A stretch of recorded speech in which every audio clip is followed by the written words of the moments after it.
여러분 안녕하십니까? 배련 목사입니다. 오늘은 마태복음 4장 1절부터 25절까지 말씀입니다. 말씀이 기니 각자가 읽으시고 1절부터 한번 보겠습니다. 그때 예수님께서 성령에게 이끌려 마귀에게 시험을 받으러 광야로 가사 마귀에게 시험을 받으러 광야로 가셨다는 말이 나옵니다. 여기서 예수님께서 시험을 받으실 때 왜 하필이면 광야로 가셨을까요? 라는 의문이 생깁니다. 하지만 예수님이 광야에서 시험을 받으신 것은 역사적인 사실인 것은 분명합니다. 하지만 성경은 오늘날 우리에게 전하고 싶었던 말씀이 있었던 것입니다. 하나님의 말씀은 항상 과거도 아니고 미래도 아니고 현재뿐이다라고 앞전에 말씀을 드렸습니다. 예수님이 광야에 가신 이유는 인성이신 예수님이 신성이신 아버지에게서 교훈을 받기 위해서 또는 할 일을 받기 위함이라고 이해하시면 됩니다. 인성이신 예수님은 모든 질병을 고쳐야 할 능력도 받아야 하고 전 인류에게 전해야 할 복음도 받아야 하고 또 예수님의 사역, 십자가에서 죽어야 할 사역도 받아야 하고 이것을 받기 위하여 사람을 만나지 않고 조용한 가운데서 하나님 아버지께로부터 조용히 명을 받았던 것입니다. 여기서 왜 예수님은 광야가 아니면 시험을 받을 수 없을까요? 우리에게 교훈을 주시고 발자취를 따라오라는 것입니다. 누구든 주님과 동행하는 장소가 광야입니다. 그 장소가 어디든 동행하는 시점이 광야인 것입니다. 이스라엘 백성들이 홍해를 건너자마자 그것을 광야라고 합니다. 그럼 그 광야에는 무엇이 있겠습니까? 밤에는 불빛과 낮에는 구름과 반석에서의 물과 만나가 아침마다 이 네 가지가 반드시 있어야 합니다. 이것은 어디서 오냐면요, 세상에서 오는 것이 아니라 하늘에서 오는 것입니다. 밤에 비추는 불은 성령을 상징하는 말이며 낮에 비추는 구름은 은혜를 상징하는 말이며 반석에서 나오는 물은 생명을 상징하는 것입니다. 그리고 아침마다 내리는 만나는 말씀이 이루어지는 생명의 세계로 나가는 것입니다. 즉 이루어질 것을 위한 상징적인 말입니다. 이 상징적인 것은 꼭 광야에만 있는 것입니다. 애굽에는 이런 것이 없었습니다. 요단강 건너서도 예루살렘에서도 없었던 것입니다. 이것은 광야에서만 있는 것입니다. 다시 말해서 집에서든지 아니면 골방에서든지 조용한 장소에서든지 주님과 대화를 하고 깊은 기도를 하면은 이것이 광야라고 하는 것입니다.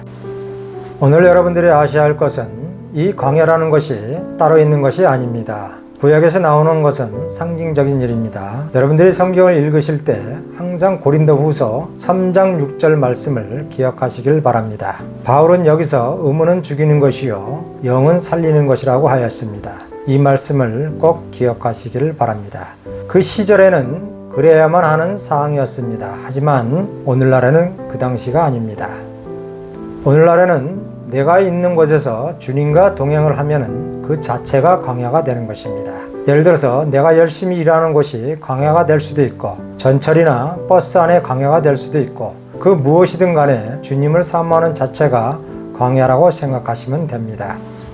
그리고 또 광야에서 시험을 받는다고 하였습니다. 세상 사람들은 시험을 받아도 시험이라고 생각을 하지 않습니다. 하지만 그리스도인은 주님과 동행을 한다면 반드시 시험을 받게 되어 있습니다.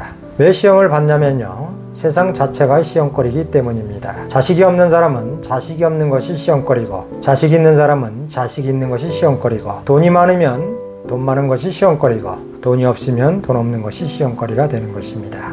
등등 여러 가지가 이 세상에는 시험거리가 엄청 많습니다. 하지만 세상 사람들은 이런 것들을 시험으로 생각을 하지 않지만 그리스도를 만난 사람은 세상 자체가 시험거리가 되는 것입니다. 그래서 성경을 보면은 선지자와 사도들은 이런 진리를 알기 때문에 그냥 다 버려버리는 것입니다. 마음에서 주님만 있지 세상이 그냥 없는 것입니다. 주님 안에 있는 사람들은 광야가 아니면 시험을 받을 길이 없는 것입니다. 왜냐면요, 광야에는 만나가 있어야 하고 성령과 불기둥이 있어야 하고 은혜와 구름이 있어야 하고 반석에서 생수가 있어야 합니다. 그럼 이것이 주님이 있는 것입니다. 항상 주님이 계신 곳에서는 이 네 가지가 있어야 한다는 것을 기억하시기를 바랍니다. 성령이 역사를 안 하시고 은혜가 없어지고 속에서 말씀이 이루어짐이 없고 목이 말라서 생수가 없다면 그것은 주님이 없는 것입니다. 이것이 오늘날도 똑같습니다. 사람의 혼이라는 정신을 가지고 주님을 인정해 봐야 내 속에서 실체의 주님은 없는 것입니다. 믿는 사람들이 근심 걱정을 시험이라고 생각을 하는데 그것이 시험이 아닙니다. 그럼 시험이 뭐냐면요, 세상 사람들은 말로 말한다면 인간들의 모든 근심 걱정을 시험이라고 합니다. 하지만 성경에서 말하는 시험은 세상에서 말하는 시험과 다릅니다. 성령과 동행할 때 반드시 사탄이가 해방을 한다는 의미에서 시험이라고 하는 것입니다. 그렇지만 안 믿는 사람에게는 해방 놓을 가치가 없는 것입니다.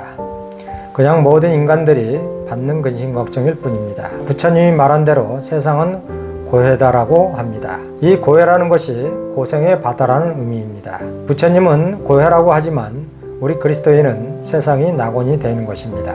그리스도의 생명을 가진 사람은 이 세상이 너무 아름답고 너무 행복한 것입니다. 예수님과 선지자들과 사도들은 모든 시험을 말씀으로 이기셨습니다. 하지만 우리들은 영을 알지 못하고 보지 못하기 때문에 영이 시험하는 것을 덥석 받아먹는 것입니다. 예를 들어서 뭔 일이 잘 되어 돈을 잘 벌면 하나님께 감사를 드립니다. 하지만 사도와 선지자들은 세상 것을 가지고 축복이라고 생각하지 않습니다. 하나님과 대화를 한다든가 하나님의 능력이 나타난다든가 하나님의 영광이 나타났을 때 그것을 감사로 삼습니다. 세상 것 가지고는 감사를 안 합니다. 바울 사도는 이런 말을 합니다. 범사에 감사하라고 합니다. 이 말의 의미가 뭐냐면요, 시험거리를 가지고 감사하라는 것입니다. 누가 너를 괴롭히면 안 괴롭힌 것을 감사하지 말고 괴롭힌 것을 감사하라는 뜻입니다. 그러므로 광야가 아니면 시험을 받을 수가 없다라고 하는 말은 그리스도 안에 있지 않으면 시험을 안 받는 것입니다. 그냥 불교에서 말하는 고해 속에서 살아가는 것입니다. 허덕이면서 세상에서 뭔가 조금 잘 되면 그것을 낙삼아 사는 것입니다. 하지만 그런 것은 한시적인 것입니다. 모든 장관들이나 국회의원들이나 시장들이나 당선이 되면 엄청 좋아합니다. 그리고 얼마 안 가서 고민이 쌓이는 것입니다. 당선이 되어도 고민, 안 되어도 고민. 그러므로 믿는 자든 안 믿는 자든 세상 자체는 그냥 고해라고 생각하시면 정답입니다. 그럼 시험이란 뭘까요? 하나님과 동행하는 자에게 사탄이가 해방을 하는 것을 시험이라고 하는 것입니다. 그럼 사탄이가 어떻게 시험을 할까요? 성경에 보면은 바울은 꼭 멀쩡한 날씨에 배를 타려면 광풍이 붑니다. 그리고 다른 사람은 잘도 가는데 꼭 바울이 강야에 걸어가기만 하면 도둑이 와서 바울을 두들겨 팹니다. 또 다른 사람은 회당에서 말을 해도 가만히 있는데 바울이 회당에서 말을 전하기만 하면은 또 돌로 칩니다. 이런 것을 누가 합니까? 시험하는 자가 하는 것입니다. 그런데 바울은 영의 세계를 아니까 감사를 하는 것입니다. 다른 사람들은 순풍을 불어서 가는 것을 감사하고 바울은 태풍이 불어서 고난을 많이 받으면 감사하고 이렇게 감사의 차이가 다른 것입니다. 그러면 시험하는 자가 왜 시험을 하겠습니까? 왜 학교에서 학생들이 시험을 칩니까? 시험을 쳐야 그동안에 공부해서 수고한 것이 점수로 나오는 것입니다. 시험을 안 치면 그냥 논 사람이나 안 논 사람이나 알 길이 없습니다. 그래서 시험을 치는 것입니다. 왜 하나님께서 사탄을 보내서 하나님과 동행한 자를 시험하느냐 하면은 하늘의 면류관을 받기 위해서 하는 것입니다. 그동안에 얼마만큼 사탄을 이길 수 있는 능력이 있냐 없냐. 근데 사탄을 이길 수 있는 능력은 아무도 없습니다. 근데 인간에게 주신 것이 있습니다. 사도와 선지자들은 영을 분별하기 때문에 이길 수 있지만 우리들은 영을 분별을 못해서 못 이깁니다. 그렇지만 하나님께서 우리에게 세 가지를 주셨습니다. 이 세 가지가 바로 기도, 찬송, 말씀을 가지고 이기는 것입니다. 기도, 찬송, 말씀이 내 안에만 있으면 사탄이가 들어오고 싶어도 들어올 수가 없는 것입니다. 그러므로 옆에 사람을 통해서 기도, 찬송, 말씀을 못하게 괴롭히는 것입니다. 이런 것들이 우리 삶 속에서 수없이 많이 있습니다. 이기는 것은 오직 성령 안에서 기도와 찬송과 말씀밖에 없는 것입니다. 그래서 광야가 아니면 시험을 받을 수가 없습니다. 그 광야에는 바로 밤에 불기둥이 있어야 하고 낮에는 구름 기둥이 있어야 하고 반석에는 물이 있어야 하고 그리고 만나 즉 말씀이 내 속에서 이루어짐이 있어야 합니다. 이 네 가지는 오직 그리스도에게서만 나오는 것입니다. 그리스도 안에서 사는 것이 광야에서 사는 것입니다. 이 사람에게는 반드시 고난이 따르는 것입니다. 디모데후서 3장 12절에 보면은 그리스도 안에서 경건하게 살고자 하면은 반드시 고난을 받으리라고 하셨습니다. 사도 바울의 고난을 여러분들은 성경을 통해서 다 알고 있습니다. 이 짓을 누가 했습니까? 사탄이가 한 것입니다. 그러므로 바울 사도는 일평생을 고난 속에 살았으니 하늘에서 무엇을 받습니까? 바로 영광의 면류관을 받는 것입니다. 그러므로 성경에는 법이 세 가지가 있습니다. 땅의 법이 있고 영의 법이 있고 그리고 생명의 법이 있습니다. 근데 중요한 것은 우리는 영의 법에서도 살기가 힘든데 생명에 의해서 살려고 하니 아예 못 사는 것입니다. 그럼 누구만 살겠습니까? 바로 새 생명을 가진 자, 즉 그리스도의 성품을 가진 자만 생명의 법대로 살려고 하지 그 외에는 못 사는 것입니다. 그러므로 모든 종교는 무슨 법으로 살려고 애쓰냐면요, 영의 법대로 살려고 애를 쓰는 것입니다. 석가가 말한 거나 공자가 말하는 것은 전부 영의 법입니다. 윤리 도덕이 다 영으로 돌아가는 것입니다. 땅의 법과 영의 법이 왜 틀리냐면요, 이런 것입니다. 부자가 세금만 내면 되었지 그 돈을 남에게 나눠줘야 할 의미가 없는 것입니다. 그리고 안 나눠졌다고 해서 벌금 매기고 그런 것은 없습니다. 그러므로 땅의 법은 아주 정당한 것입니다. 부자든 가난한 자든 자기 재산은 누구든 보호를 받는 것입니다. 이것이 땅의 법입니다. 하지만 영의 법에서는 조금 다릅니다. 부자가 자기만 배 채우고 가난한 자를 돌보지 않으면 죄가 되는 것입니다. 성경에도 예수님이 이런 말씀을 하셨습니다. 마태복음 25장에 보면은 가난한 자에게 주는 것이 내게 주는 것이다 라고 말하고 있습니다. 이것이 영의 법이라고 합니다.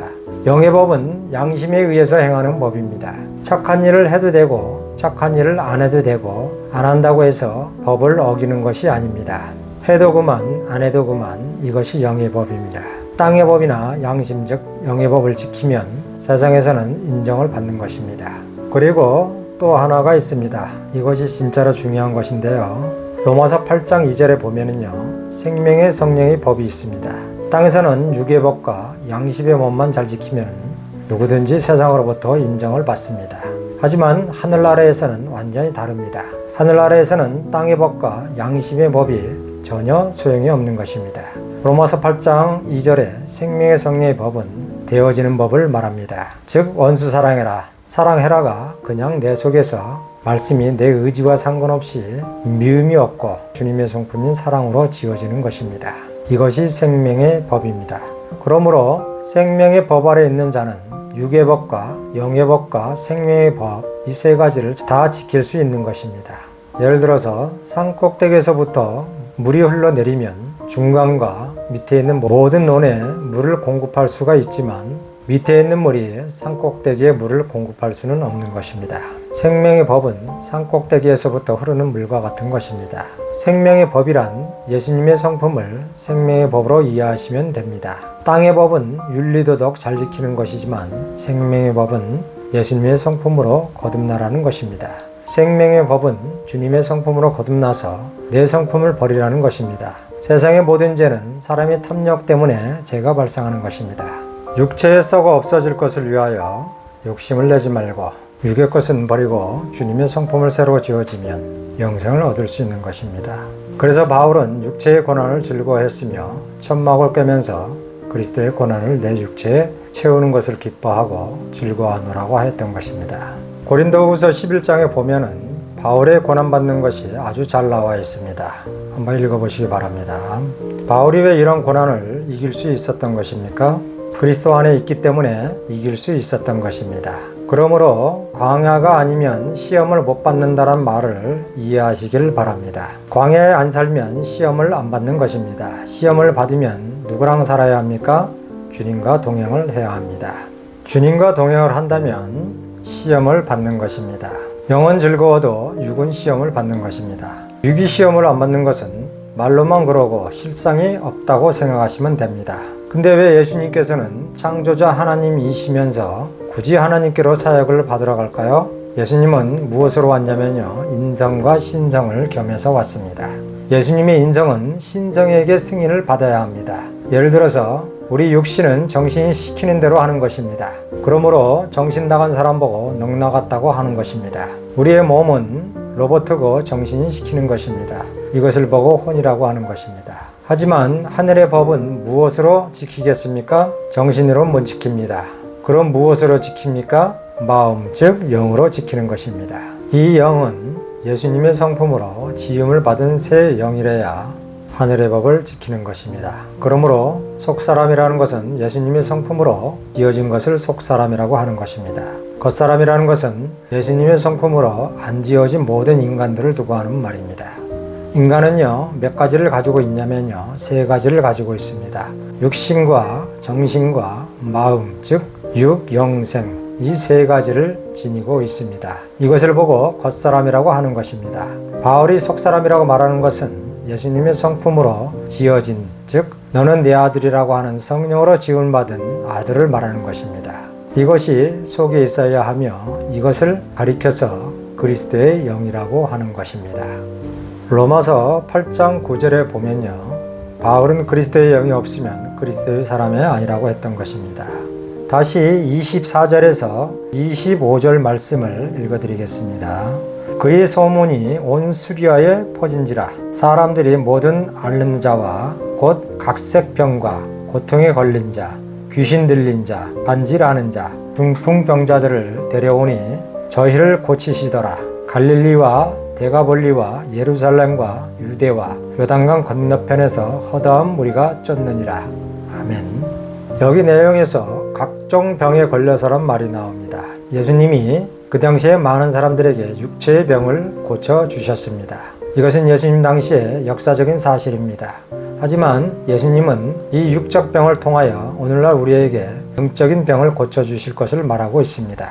그러므로 영적 마음의 병이 각색병입니다.